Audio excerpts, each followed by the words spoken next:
Joining us now is David Merriman, the Catawba River Keeper, who's going to tell us some of the efforts that are underway by the Catawba River Keepers Foundation. So let's start with getting a little background about the foundation, how it got started, and what exactly you all do. Absolutely. We were founded in 1997 by the Lake Norman and Lake Wylie Marine Commissions, and our first riverkeeper was hired in 1998. So we've been on the ground as an independent advocate for the Catawba River since 1998, so 12 years now. Wow. We're a nonprofit organization working for the protection of our beautiful Catawba River and all of its lakes. And how long have you been the riverkeeper? I have been riverkeeper for 2 years now. Just started my third year last month. Really excited about that, and we've just hit the ground running and started new programs and encourage new volunteers to join us and participate in our efforts. Now, what does a riverkeeper do? A riverkeeper does a little bit of a lot of things.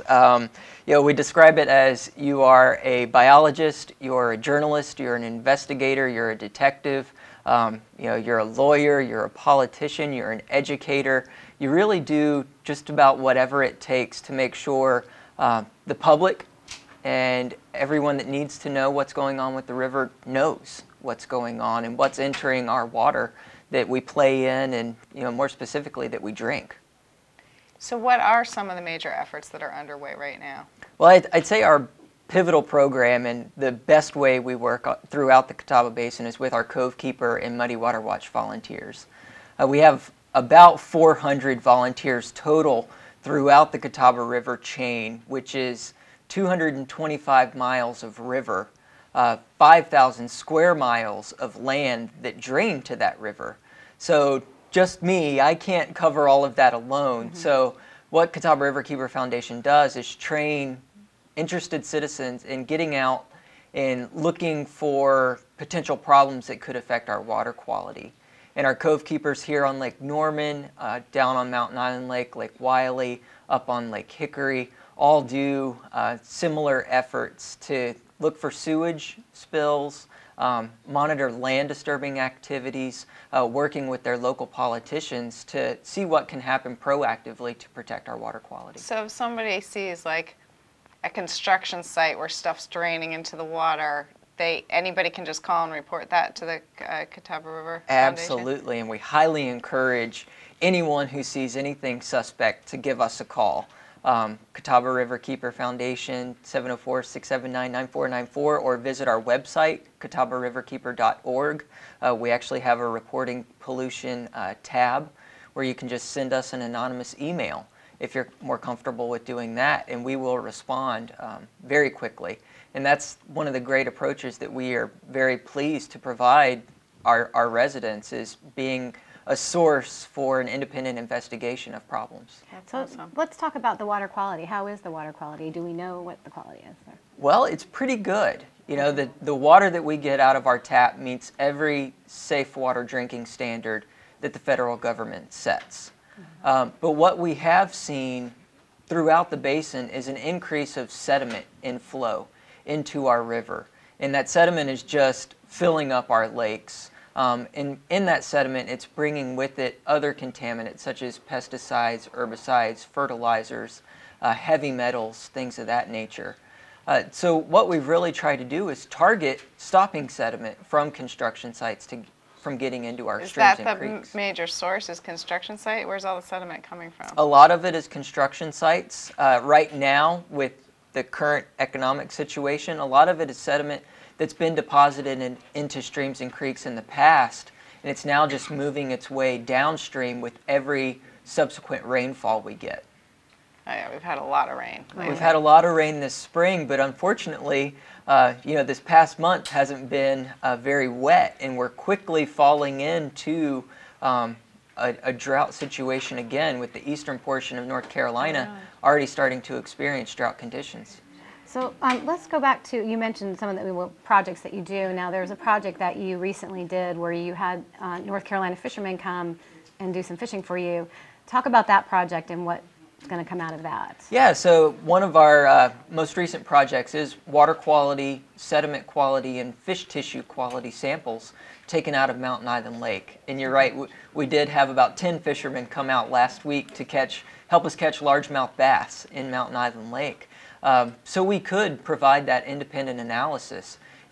We have other agencies that do collect samples, albeit very sporadically. It's not done on a regular basis.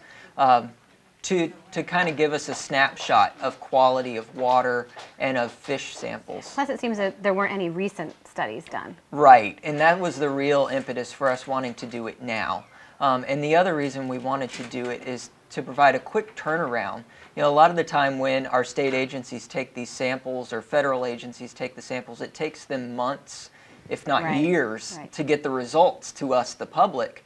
And we're really pleased to say we'll have our results within about a month. So what are you testing them for? What can you find out from the fish? Well, what we're testing them for are heavy metals specifically because you know, two of them specifically are mercury and arsenic, which do pose a human health risk. And we're also testing them for PCBs, which are polychlorinated biphenyls, not to get too scientific. But PCBs were outlawed back in the late 60s and early 70s, but they stay around in our environment forever attached to those sediments. And we just kind of want to get a background check and an independent analysis for their presence or not.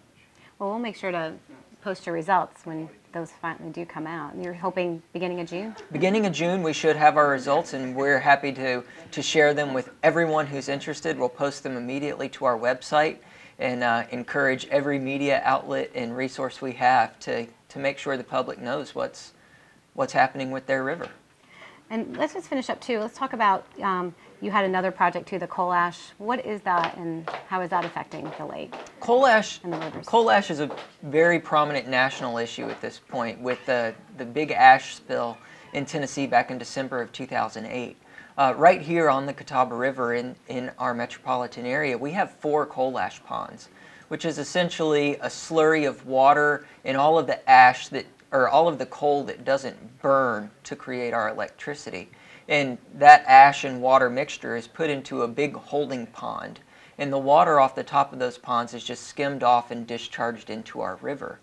Well, that water does contain certain pollutants, which are and aren't regulated specifically by the state. And all 4 of those ash ponds and the discharge pipes that are discharging to our river, they have a permit that they get from the state, and all of those permits right now are up for renewal.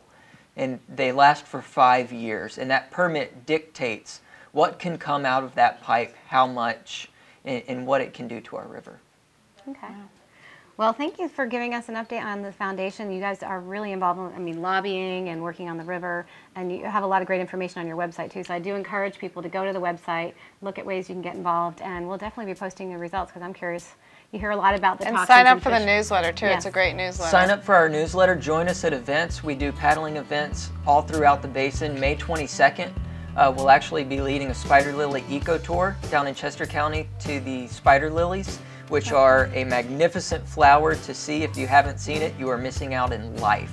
Great. So join us Saturday, May 22nd. Great. Thank you for coming on the show. Thanks, Dave, for joining us.